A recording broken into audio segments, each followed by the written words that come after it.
chapter 22, part 8, and most assuredly the last part. Picking back up on Jesus changing the prophecy. That's by his very lips. He's the one. Luke says, he says this to them. Now, he didn't write the Gospels.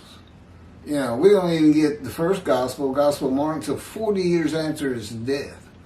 And it's filled with quotes and sermons, Sermon on the Mount, different events. 40 years after his death. Well, whoever wrote that gospel, nobody thinks it was Mark, Matthew, Luke, or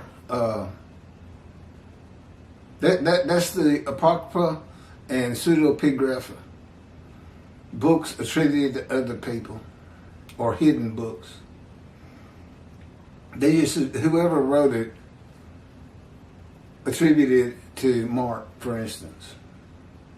This is where I left off.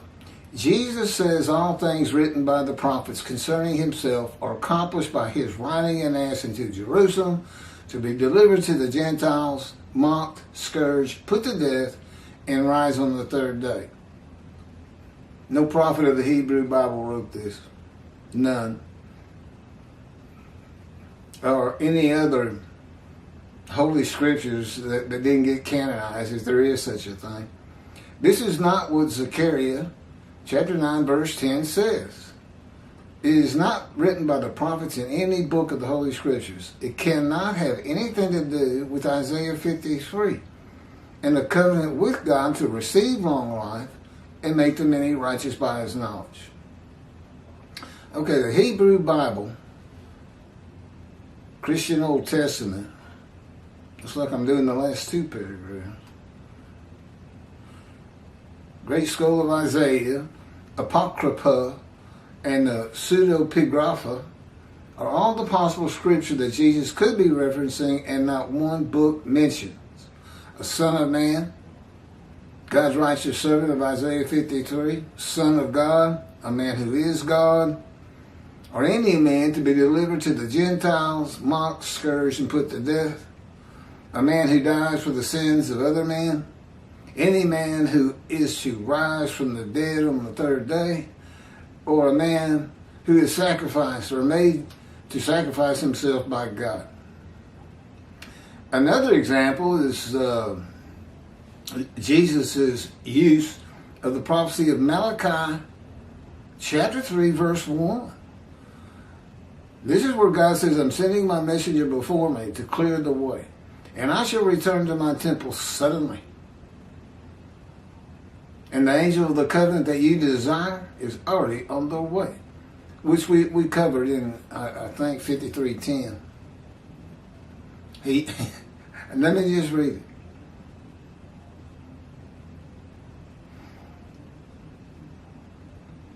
Okay, it's his use of Malachi 3:1 to describe his cousin John the Baptist as being Elijah, who historically and by the scripture could not be him.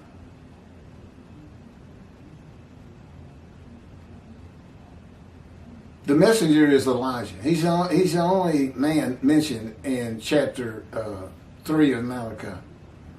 He's the messenger. God had his prophet Jeremiah write the new covenant with sin forgiveness for a time to come in Jeremiah 31. Had his prophet Isaiah describe Elijah, who I'm all for, in Isaiah 53, and had his prophet Malachi write that the angel of the covenant you desire is already coming, and the messenger of the covenant is being sent to clear the way for the Lord, who is Elijah. Jesus uses Malachi chapter 3 verse 1 to describe his cousin John the Baptist to be Elijah, but leaves out the angel of the covenant. He didn't mention it. He uses the first two parts of that verse, but not the part where God says the angel of the covenant you desire, sin forgiveness, is already on the way. Why do you think he left that out? Because if John the Baptist is Elijah, The covenant's there. And there's nobody's sins to die for. All the Jewish people in the time of Jesus would have been sin-free if John the Baptist is Elijah. That's why the angel leaves early, by the way. It was for me too. There are two specific covenants to come in the day of the Lord. The new covenant with sin forgiveness must come with the angel of the covenant that you desire. For the reason the covenant of friendship comes with God's servant David. Moshiach, never be me. Jesus said, this is he, talking of John the Baptist, of whom it is written. No, it's not. Behold, of whom it is written, behold, I send my messenger before thy face, which shall prepare the way before thee. By thee, I assume he means himself. Christianity thinks he is God. Jesus is saying that John was clearing the way for Jesus as the Lord, as the Son of God, or God incarnate, and a renowned teacher of the Scripture at synagogues as a young boy. Jesus knew that the Jewish people were without sin if John was Elijah. And in the book of Hebrews, he confirms that what he says is, and it's false, he says in the book written of me, and there's no such book, that God prepared his body for human sacrifice, no longer wanting animals for sin. So, he said it.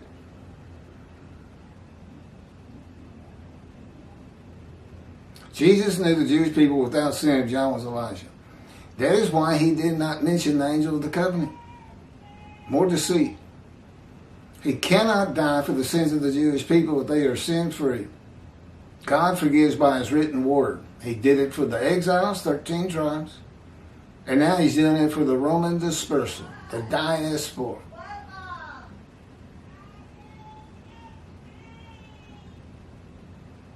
Not human sacrifice. I don't know what they're yelling at.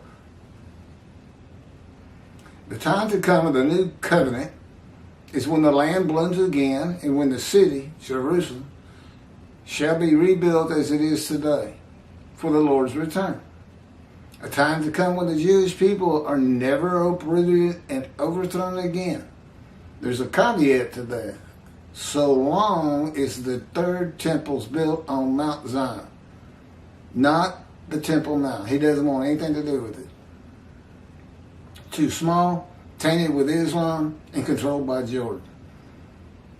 Certainly we can find a big tract of land on Mount Zion. Between 68 and 70 Common Era, the Jewish people were revolted against Rome 4 times and were defeated, murdered, crucified, and forced to flee the lands of Abraham, beginning the diaspora, the Roman dispersal. The Jewish people were overthrown and uprooted after the death of John the Baptist. The Scripture says that's not supposed to happen. Not only that, God is in his temple in the times of Jesus.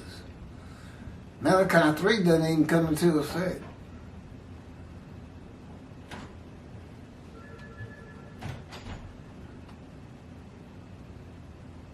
C, last paragraph.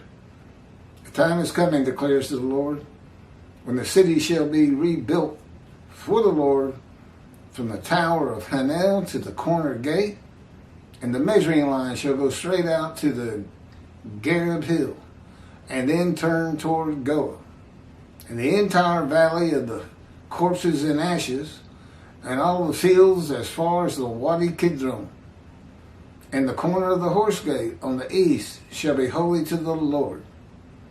They shall never again be uprooted or overthrown. Jeremiah 31, verses 38 through 40. Guy was the title lawyer. This is the kind of description. You just do this. I don't know. You can actually find most of these places, but the fact is, Jerusalem is so much larger today than it was in antiquity. According to God himself, And if it had to be rebuilt, that must be true.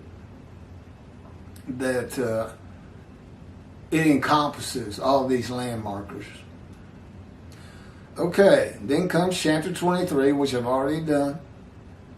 They're very good. This is on Tovia Singer and Outreach Judaism. 24 is on Jews for Judaism, and their commentary that Isaiah 53 is Israel. All the people of Israel gathered as one name. And Tovia does the same thing, but they have different commentary to support that. And the support is so weak. It's borderline an absurdity. I really question if they believe it and why they did it. Maybe as anti-missionaries, they thought it's a better way to fight the Christians, saying it was Jesus. I think I've covered it a lot better than anybody. Well, God has.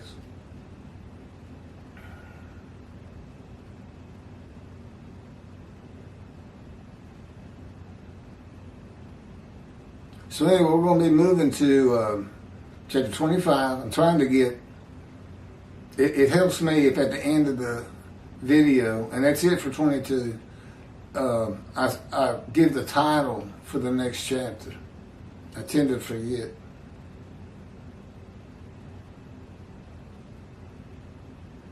You want me to go ahead and shut it off? I can find this.